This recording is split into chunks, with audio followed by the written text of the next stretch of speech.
The Rams trade for a starting caliber corner from the Tennessee Titans. How is that going to impact the Rams both financially, draft compensation, and the outlook of this team roster-wise? Well, I'll talk about that next on this reaction episode here on the Rams Up Podcast Network.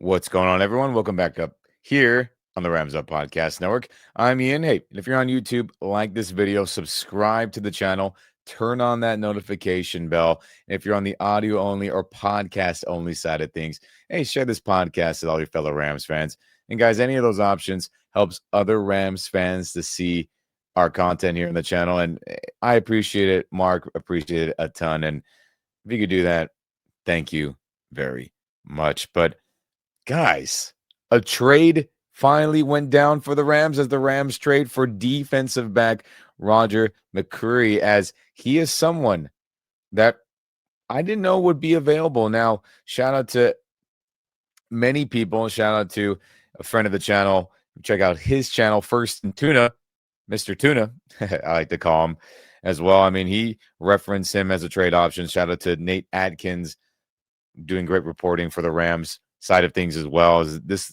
was a player who was shouted out by them too, pointed out as someone who could be available. And with the Tennessee Titans being in a bad spot, both coaching wise, right? Callahan being fired, their head coach, with them being in a weird spot there with their ownership, GM question marks, and how they run their team, et cetera, et cetera. Players were available, and he was one of them. As guys, this is a starting caliber player. And I say that because I wasn't going to come on here and talk about this guy unless I watched the film, right?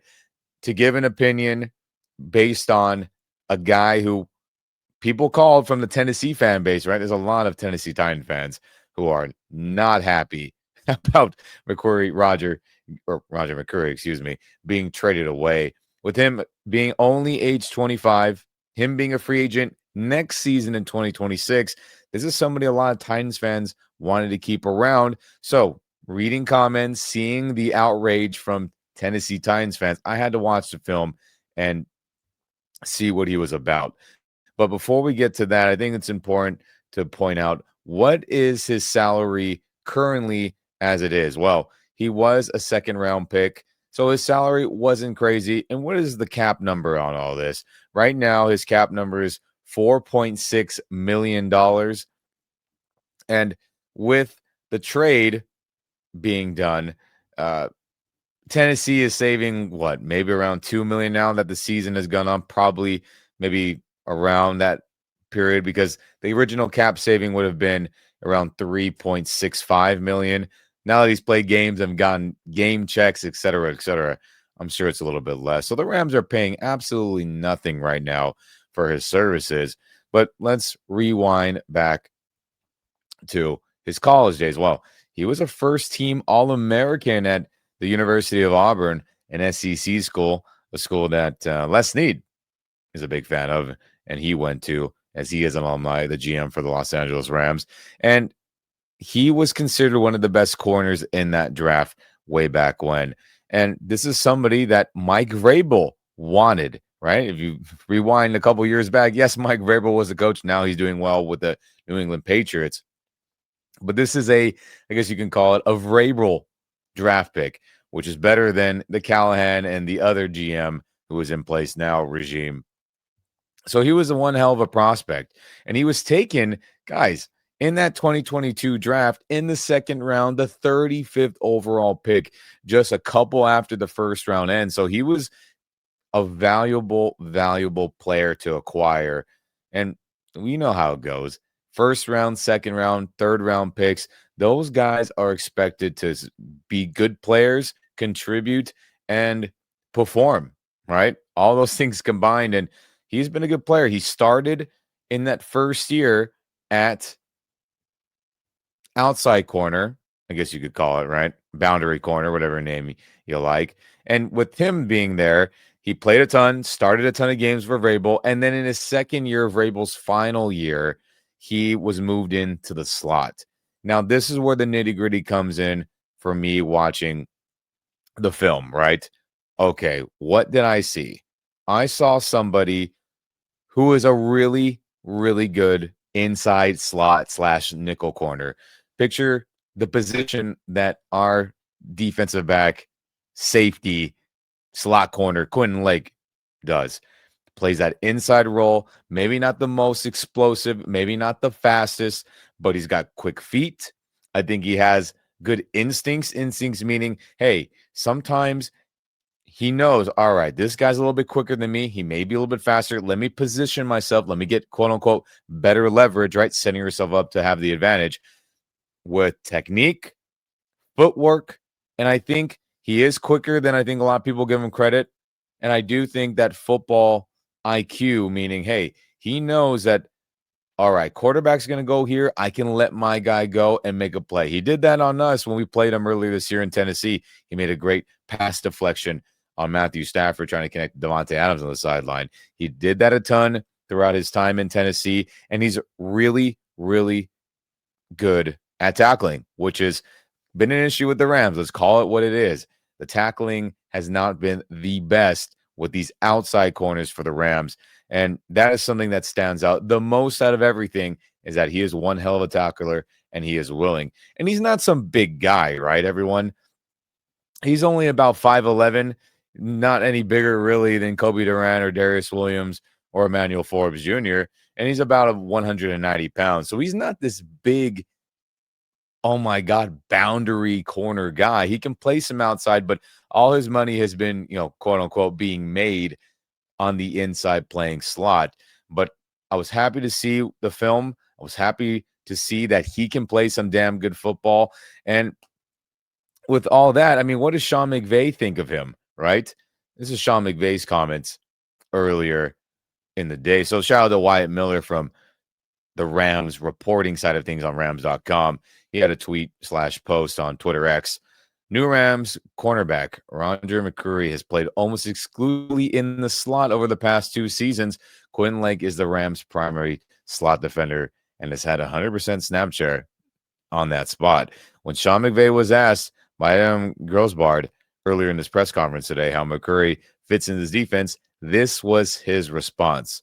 Quote from Sean McVay, I like him for his versatility. Quinn Lake does a great job playing so many different things, but there's not a whole lot of depth behind him, and that is true. We had a liking for the football player in terms of his body of work, even going back to when he was coming out of Auburn. He obviously played the slot exclusively for Tennessee this year. Once we get him in here, we'll get a feel for the best way to take advantage of his skill set and where that fits. He could play inside or outside, but feel really good about what Quinn Lake does and the many hats that he wears for us. But being able to add some depth in that room was the key to be able to get Roger in here. So, hey, I like what Sean says there. And again, one more time, I liked what I saw on film. Good tackler, has great instincts, can run, has great instincts in zone, can play some man. Maybe you don't want him lining up on the fastest guys, but that's most corners in the NFL. I think he's one hell of a good overall young football player at 25 years old. Now, how about the stats that he's accumulated over time here? Let's make the screen a little bit bigger here for everyone. So he's been in the league 3.5 years now, right? We're finishing up the second half of 2025. So thus far in his 3.5-year career, he's played in 55 games. He's totaled 253 total tackles, 196 solo, 57 assisted tackles. He's got 4 sacks, so you know that he can be on those slot corner blitzes, similar to what we saw Quinn Lake do against the Jaguars in London. He has 1 forced fumble. He has 3 interceptions on the year, his latest being on Bo Nix earlier this season. He's also picked off Patrick Mahomes, and I'm blanking on the other quarterback he snagged in the past. And then there's also a play earlier in his career where he batted a possible pass deflection / interception in the end zone against the Chargers when it was a pass intended for Mike Williams when he was still on the team. He kind of volleyballed it up in the air so his teammate can grab it. And that's just one instance of his great ball instincts. So, hey, I expect him to make plays on the ball. And then on top of that, how about passes defended? How many times has he swatted passes down or got a breakup? He's done that 18 times, the most of them coming in 2023, where he really was coming to his own in that slot when people were testing him. And then you got other good stuff, yardage tackling stuff from ESPN, right? How many times did he stuff somebody in the run game making a tackle? He has some decent stats in that department as well. So, hey, in terms of, are you looking for crazy, double-digit INTs and et cetera, et cetera? No, but people, when he guards them, are not open. He does a great job. It seems like quarterbacks are avoiding him. They don't want to throw his way, and he's got things locked up, and that's all you can ask for in a defensive back, right, everyone? But how about as well, we pull up here some of the trade compensation, right? Let's pull that up now. Titans receive a 2026 conditional 5th-round draft pick, and the Rams obviously get Roger McCreary, and then they get a 2026 conditional 6th-round pick. So this trade was absolutely fantastic. Number one, because of the player that he is, and number two, there wasn't a lot of compensation given up, everyone. I mean, guys, this was a great job by the front office. Great job by Les Snead. Great job by Tony Pastores. Obviously, maybe, sitting down together, which I'm sure they do all the time. And obviously Sean McVay as well, and Kevin and Kroenke getting the approval. They all came together. They made it work. And then I know Sean McVay and Les Snead get a lot of crap, and Tony Pastores and everyone involved I just named, for the trades that they do to send players away, and they always get quote unquote fleeced. Well, according to, based on my film watching, based on other Titans content creators and fans, their opinions on this was a fleece by the Rams to get Roger to come down to Los Angeles. So great job. I tip my imaginary cap to the front office, Les Snead, everyone involved on that for paying nothing and giving up nothing to get a starting caliber corner added to this team. Whether he's going to play in the slot and rotate in, which we'll see. Quinn Lake's doing one hell of a job there, or he starts getting reps on the outside in a rotation role similar to what Darious Williams, Emmanuel Forbes Jr., and Kobe Durant have been doing thus far this season. Does he get rotated in? I think that's more likely than not. But with all that said, it's important to note as well, real quick, that Darious Williams, everyone, has a shoulder injury. He got banged up in that London game playing against his former team, the Jacksonville Jaguars. So we'll see his status. Is it something serious where he doesn't play this upcoming game against the New Orleans Saints? Possibly. Is it something that could be get him placed on injury reserves? According to reports right now by various Rams beat writers, that's unlikely, but you never freaking know with this Rams medical team and Sean McVay. They downplay things, and then it feels like things pop up magically out of nowhere, unfortunately, for injuries. And who is someone that applies in that world? Well, that would be wide receiver Tutu Atwell, as he was dealing with a hamstring, didn't play a ton against the Baltimore Ravens, and really wasn't active, then came back for the London game and retweaked it. Now he is on injured reserve, as that was an injury that we all thought, including myself, that, all right, he's back out there playing. But when I didn't see him a ton, in that, second quarter onward in the London game against Jacksonville, I was like, uh-oh, he must have got banged up. And, well, we found out that he retweaked that hamstring, and those hamstring injuries are serious. You need a month to feel good. Could he be going out there running around? Sure, but you risk the risk reward is he okay for a while and then he tears it fully and it's a season-ending injury, or you're just never fully 100% running around, and you can't have that for any wide receiver, let alone Tutu, who relies on his speed. So that, plus the Darious Williams injury, everyone, opens up a roster spot for McCreary, as Tutu Atwell now on IR. Darious Williams maybe going to be inactive for this New Orleans Saints game. It opens up that door, that roster spot for McCreary to be added in without having to cut anybody at this moment. So, do I expect him to play immediately? I think it's 50-50 if he plays on Sunday against the New Orleans Saints, because the Rams are very much in the slow playing line of thought with players that are newly acquired. If you remember, Von Miller in a trade, he was coming off an injury. Whether that was real or not, that's up for debate. He didn't play for a little while. Rookies who haven't learned the scheme and the system, offense or defense, usually don't play right away more times than not. Definitely on offense, it's that case, unless you're Cooper Kupp or Puka Nacua, right? So with McCreary, with the Darious Williams injury, plus an open roster spot, I think it's 50-50. But I would lean towards, if I had to, bet my life on it, that he probably will get some snaps against the New Orleans Saints if Darious Williams is inactive with that, unfortunate shoulder injury he's been dealing with the last couple of weeks. So we shall see, everyone. But I'm excited to add this corner for pennies on the dollar and draft compensation not being anything serious either. But let's pull up as well. What did McCreary have to say? We'll make this full screen for you on YouTube if you're tuning in. This is his statement after being traded to the Rams. And McCreary says here, quote, "What a journey it has been to each and every one of you. Thank you for your passion, loyalty, and time. I owe a debt of gratitude to the Tennessee Titans organization, coaches, my teammates, and especially the fans for pushing me to be the very best both on and off the field. To the Struck family, thank you for the opportunity to play for the Tennessee Titans. Running out of the Nissan Stadium will forever be a core memory for me on game days. As I turn the page on this chapter, I take with me the love and spirit of Nashville.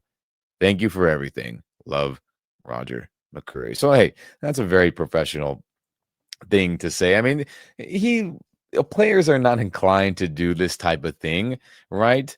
And I think this shows the character of him. I think this shows the type of young man he is. And I think this shows that the Rams are getting the quote unquote Ram type of guy, right? Professional, always thinking of others. And he's a good football player. All that meshed into one is the type of guys the Rams like to bring in. But man, out of nowhere, a fun trade for a starting caliber corner. And I know many of you were thinking, oh, let's get, Sauce Gardner, or let's get even his teammate, L'Jarius Sneed, or shoot, other guys who I'm blanking on at the top of my head right now. But any of those quote unquote premier corner guys who are getting paid a ton of money or will be paid a ton of money, they're not available. But McCreary, starting caliber guy with Tennessee, unlikely to bring him back now he's entering, the second half of his final year on his rookie deal. A win-win for the Rams. He plays well, balls out, contributes to a Super Bowl championship. Hey, you earned yourself a lot of money, Roger. And the Rams will be happy to pay that if he is a big factor in why they win it. And if he doesn't return to the team, then the Rams will get a nice a compensation pick, right? If he gets a big contract or any decent contract from another team, this is a win-win situation with how the Rams got this all together. So, Ahkello Witherspoon out until the end of the season, hopefully. You got D. Will banged up right now. Manny Forbes Jr. has played a little bit better in recent weeks. Kobe Durant's played a little bit better in recent weeks. But the Rams still believe that they wanted to add somebody to this room, and you can't be mad for this move, Rams Nation. Draft compensation, and then what he's getting paid. Les Snead masterclass. I absolutely love it. But everyone, you got to let me know in the comments section, how do you feel about this trade? Do you think McCreary is a starting caliber player on this roster? Do you think the draft compensation, do you think the money he is getting paid, do you think all of that makes sense? And give me your thoughts. Should he be starting at outside corner besides a healthy Darious Williams? Do you think he should be rotating it at the slot with Quinn Lake, who's playing like a Pro Bowler right now in that slot nickel position?